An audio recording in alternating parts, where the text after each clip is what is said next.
Hello दोस्तों, MSc class में आपका स्वागत है। आज का हमारा टॉपिक है स्वर व्यंजन का उच्चारण स्थान। सबसे पहले देखेंगे व्यंजन और स्वर। व्यंजन क्या होता है, यानी जो स्वर की सहायता से बोला जाता है उसे क्या कहते हैं, व्यंजन।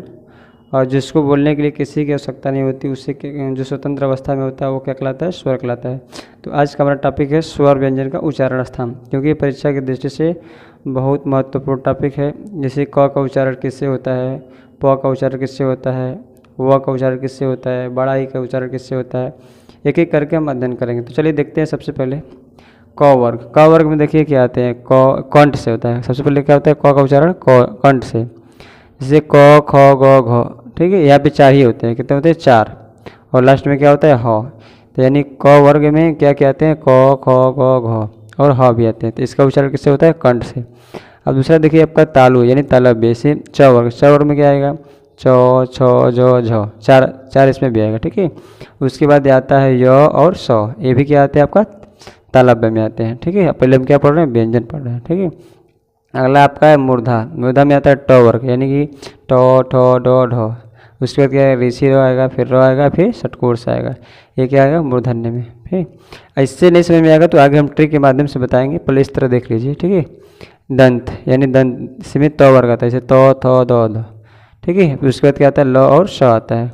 अगला आपका होता है ओष्ठ। ओष्ठ में क्या आता है, प वर्ग, यानी प फ ब भ। ठीक है, ये चार चार आते हैं, चार इसमें, चार इसमें, चार इसमें, चार इसमें, चार इसमें। ठीक है, अब उसके बाद देखेंगे कंठ और तालु से। तो देखिए कंठ और तालु से व्यंजन तो नहीं होता है, स्वर होता है। स्वर के बारे में भी हम पढ़ेंगे। यहाँ से देखिए दंत और ओठ से क्या आता है, व आता है। ठीक है, और नासिक में जो पांचवा अक्षर था, पंचमा अक्षर जिसको बोलते हैं, वो किससे आता है, नासिक यानी नाक से। जैसे अंगा हो गया, य हो गया, न मतलब ड़ हो गया, न हो गया, म, ये सब क्या आते हैं, नासिक से आते हैं। ठीक है, अगर स्पर्श व्यंजन का उच्चारण होता तो कंठ से ही हो जाता अंग का। ठीक है, उसी तरह लेकिन यहाँ पे क्या है, नासिक से हो रहा है। ठीक है, अब देखिए स्वर का। स्वर में देखिए अ आ का उच्चारण भी किससे होता है, कंठ से होता है। ठीक है, और ई का उच्चारण किससे होता है, तालव्य से यानी तालु से। अब देखिए छोटा ऊ बड़ा ऊ का उच्चारण किससे होता है, ओष्ठ से होता है। किससे, ओष्ठ से। ए आई का उच्चारण किससे होता है, कंठ और तालु से होता है। ठीक है, अब देखिए ओ औ का उच्चारण कंठ और ओष्ठ से दोनों होता है। ठीक है, अगर इस तरह नहीं समझ में आया आपको तो हम आपको ट्रिक के माध्यम से समझाते हैं। देखिए यहाँ पे लिख दीजिएगा के। ठीक है, क्या लिख दीजिएगा, के। फिर यहाँ लिख दीजिएगा टी, एम डी ओ के टी और के ओ और डी ओ। ठीक है, इस तरह याद करिए, के टी एम दो के टी को। के से कंठ, टी से तालव्य, म से मूर्धन्य, डी से दंत, ओ से ओष्ठ, के टी से कंठ और तालु। ठीक है, और के ओ से कंठ और ओष्ठ, डी ओ से दंत और ओष्ठ। ठीक है, एक लास्ट में होता है आपका अनुस्वार। ठीक है, अनुसार भी किससे आता है, नासिक से आता है। किससे, नासिक से।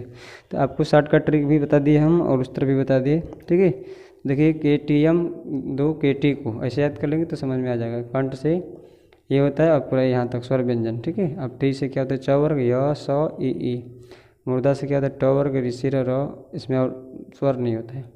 डी से क्या है, त वर्ग, ल और स आता है। ओ से प वर्ग, बड़ा ऊ छोटा ऊ।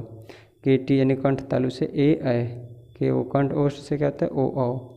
दंत और ओष्ठ से क्या होता है, वो। नासिक से ये होता है। ठीक है, आप ध्यान दीजिएगा, के टी एम दो के टी को, ये शॉर्टकट ट्रिक है, इसको अगर याद कर लेंगे तो याद हो जाएगा। ठीक है, थैंक्स फॉर वॉचिंग।